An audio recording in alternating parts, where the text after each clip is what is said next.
नमस्कार, आप देख रहे हैं लोकमत राजस्थान। मैं हूं निशु आपके साथ। अमेरिकी राष्ट्रपति डोनाल्ड ट्रंप ने 12 देशों के लोगों के अमेरिका आने पर पूरी रोक लगाने का आदेश जारी किया है। उन्होंने कहा कि ये कदम अमेरिका की सुरक्षा और लोगों की जान की हिफाजत के लिए जरूरी है। ये बैन 9 जून से लागू हो रहा है। इसके अलावा 7 देशों के नागरिकों पर आंशिक रोक भी लगाई गई।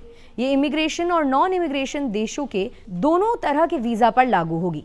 ट्रंप ने कहा, अमेरिका को ऐसे विदेशी नागरिकों से सुरक्षित रहना जरूरी है जो आतंकवादी हमले करने, राष्ट्रीय सुरक्षा को नुकसान पहुंचाने, नफरत फैलाने या इमिग्रेशन कानूनों का गलत फायदा उठाने की कोशिश करते हैं। पाकिस्तान के पूर्व विदेश मंत्री बिलावल भुट्टो जरदारी ने पीएम मोदी को इजरायली पीएम बेंजामिन नेतन्याहू का सस्ता वर्जन बताया है।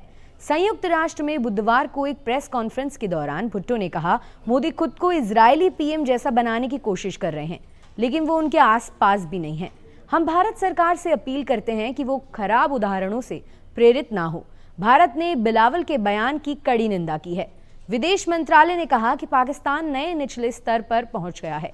विदेश मंत्रालय ने कहा कि भुट्टो को अपनी हताशा का गुस्सा पाकिस्तान में आतंकवाद के सरगनाओं पर निकालना चाहिए, जो आतंकवाद को देश की नीति का हिस्सा बनाए हुए हैं। पहली बार आईपीएल विजेता बनने वाली रॉयल चैलेंजर्स बेंगलुरु का जश्न बुधवार को बड़े हादसे में बदल गया। विजेता खिलाड़ियों के स्वागत में जहां चिन्नास्वामी स्टेडियम के बाहर जुटी भीड़ में भगदड़ मचने से 11 लोगों की मौत हो गई, वहीं 33 लोग घायल हो गए। इसको लेकर कर्नाटक हाईकोर्ट ने खुद नोटिस दिया है। कोर्ट दोपहर 2:30 बजे मामले में सुनवाई करेगा। वहीं सामाजिक कार्यकर्ता स्नेहमयी कृष्णा ने कब्बन पार्क थाने में शिकायत दर्ज कराई है।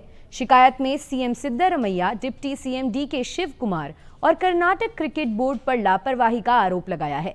कल घटना के बाद शाम को प्रेस कॉन्फ्रेंस करते हुए सीएम सिद्धरमैया ने कहा कि मैं इस घटना का बचाव नहीं कर रहा, लेकिन देश में पहले भी कई बड़े हादसे हुए हैं, जैसे कुंभ मेले में 50 से 60 लोगों की जान गई थी। हालांकि इसका मतलब ये नहीं कि हम जिम्मेदारी से बचें।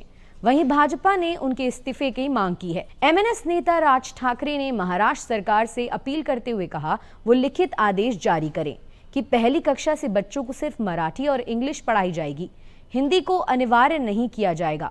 उन्होंने मीडिया से बातचीत में कहा कि सरकार ने पहले 3 भाषाएं पढ़ाने का फैसला लिया था और अब हिंदी की किताबें भी छप गई हैं।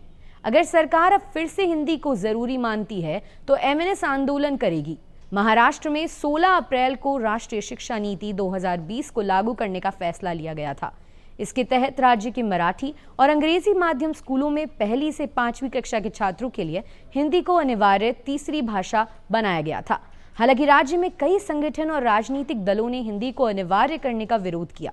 इसके चलते राज्य सरकार ने 22 अप्रैल को हिंदी अनिवार्य करने का अपना निर्णय वापस ले लिया था। ऑपरेशन ब्लू स्टार की बरसी के मद्देनजर दल खालसा की तरफ से 6 जून शुक्रवार को अमृतसर बंद का आह्वान किया गया, जिसके चलते सुरक्षा एजेंसियां भी सतर्क हो गई और शिक्षण संस्थानों ने भी इसे लेकर सावधानी के तौर पर कदम उठाने शुरू कर दिए।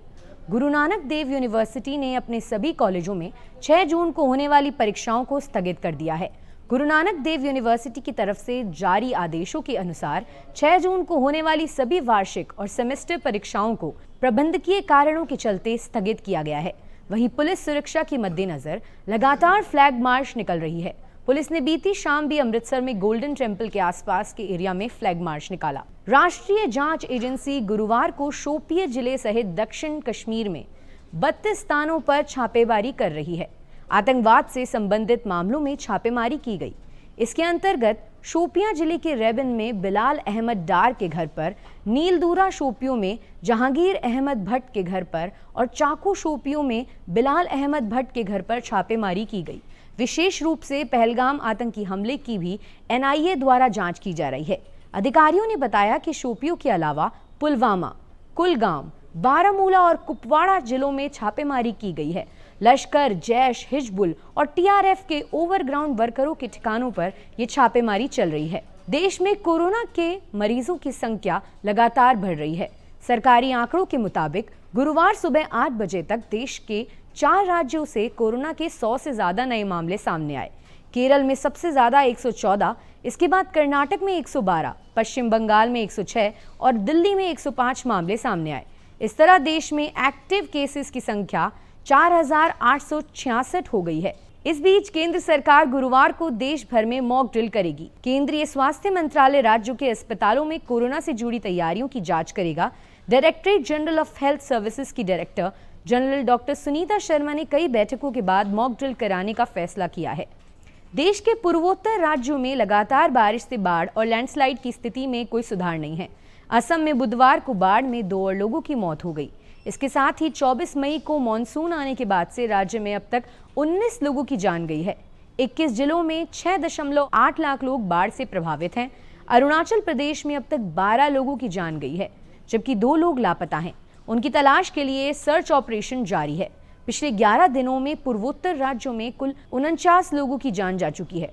इसमें असम में 19, अरुणाचल प्रदेश में 12, मेघालय और मिजोरम में 6, सिक्किम में 3, त्रिपुरा में 2 और नागालैंड में 1 व्यक्ति की मौत हुई है। इधर मॉनसून अब भी महाराष्ट्र, छत्तीसगढ़ बॉर्डर पर ही रुका है। फिलहाल के लिए इतना ही। आप देख रहे थे लोकमत राजस्थान।